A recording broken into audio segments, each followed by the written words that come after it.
दमनदीप के निवासियों को कैसा लीडर चाहिए, चरणदास, चाटुकार या निडर। दोस्तों, दमन के राजनेताओं का स्वाभिमान मर चुका है। वे अपना अस्तित्व बचाने के लिए प्रशासक के कदमों में किस कदर गिर जाते हैं, आइए देखते हैं वह नजारा।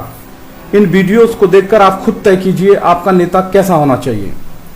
अब शुरुआत करते हैं ऐसी ही कुछ तस्वीरों के साथ, जिसमें दमनदीप के बड़े बड़े राजनेता किस कदर प्रशासक के समक्ष लाचार और बेबस नजर आ रहे हैं।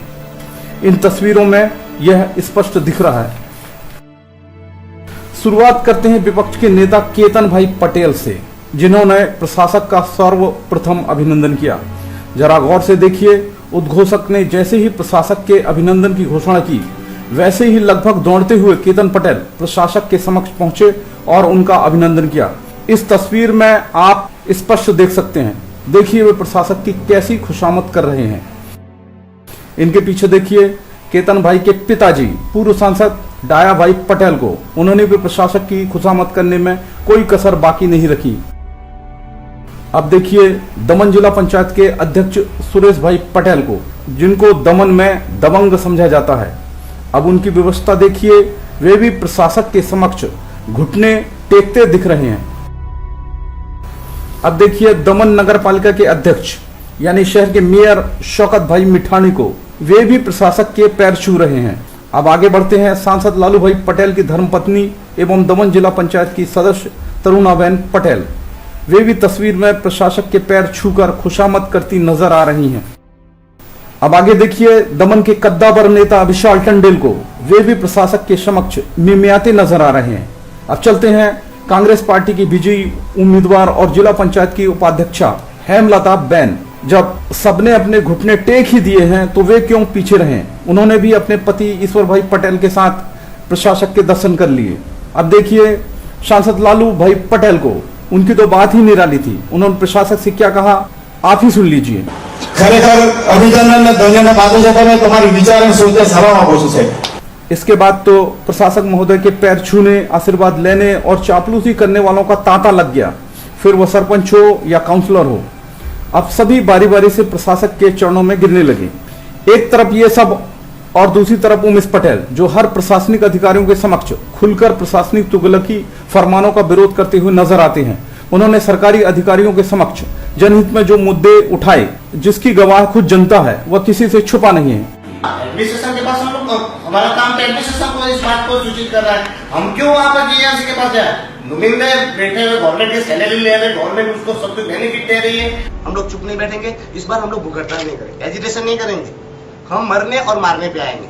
अधिकारी आज ऐसा हो रहा है कि अधिकारी हमारी सहूलियत के लिए है, मगर वो हम पर गबन करने लगे। आपके पास ऑर्डर है, आपके पास ऑर्डर है, आपके पास ऑर्डर है, आपको कुछ आपके पास ऑर्डर है लाइन लगाने का। मैंने सर्वे कराया, आपके पास ऑर्डर नहीं है। मैंने अपने उस पे डिस्कशन पे सर्वे कराया। तो आप कौन होते? मैंने सर्वे कराया। आपके पास कौन होते हैं, मतलब वो बताइए आप कौन होते हैं? प्राइवेट प्रॉपर्टी पे ऊपर से कोई ऑर्डर नहीं था, आप लोगों को डीएमसी में ऑर्डर दिया है। यही बोल रहा हूँ कि आप लोग, आप सीओ कौन होते हैं? आपको आपने कंसर्न लिया डीएमसी का कार उठी नहीं दिया है कि આપણે લાલ ગુલાલ પીળા પટાકો ખાતે આપણે અહીંયા ઉપર બેહેલા હતા। તમે રૂલિંગ વાંચ્યું કે નગરપાલિકાની સ્ટેન્ડિંગ કમિટીની ને નગરપાલિકાની વ્યક્તિઓ તમને કઈ વસ્તુ તૂટી નહીં શકે। તો તમારી પરમિશન વગર કેવી રીતે તૂટે? તમે લોકો કેમ નહીં રહી કરો? મારું એમ કહેવાય।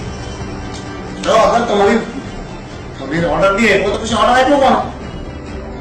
ઓર્ડર તમે નહીં આપ્યો તો પછી ઓર્ડર આપ્યો કોણ? સીઓ કોણ થાય? તમે જેમ કહેતા કે સીઓ તોડ્યો તો સીઓ કોણ? તમારી મરજી પર સીઓ કેવી રીતે તોડી શકે?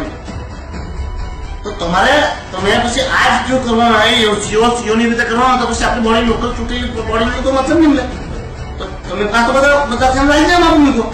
કમસે કમ બીજા જે મરદ માણસો ચૂંટા છે તો કમ સે કમ જવાબ દે તો રહે છે ને ભગત ભાઈ।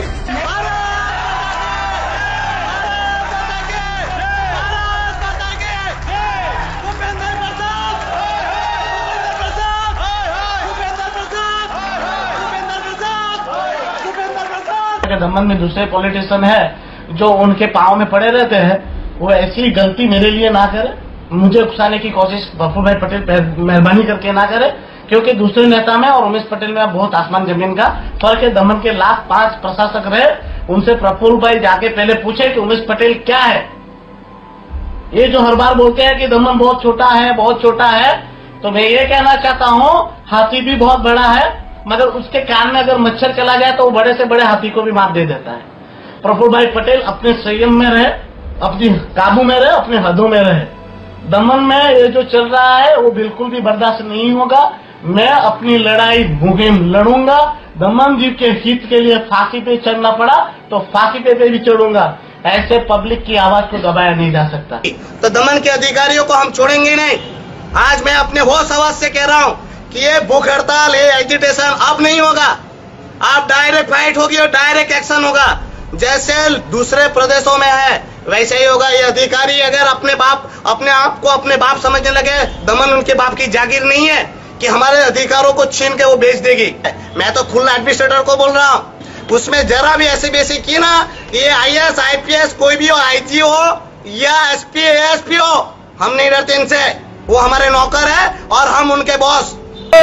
जरूरत पड़ने पर वे खुद अकेले जनहित में रास्ते पर उतर पड़ते हैं।